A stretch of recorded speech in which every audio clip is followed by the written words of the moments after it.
train station mga kaibigan. Ang laki. Parang airport. Huh? Wow.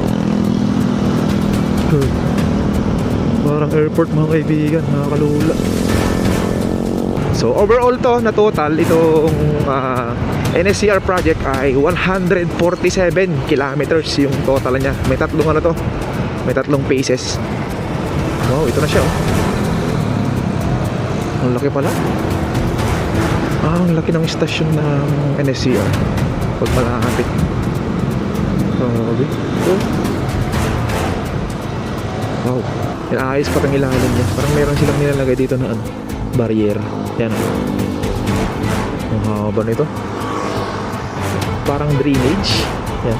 Malapad eh. Malapad na parang mababa na pader. Meron madaanan sa ilalim pero may guard. Hindi ko lang alam in the future kung papadaanan nila yan. Pwede itong ilalim. May daanan siya. Yan.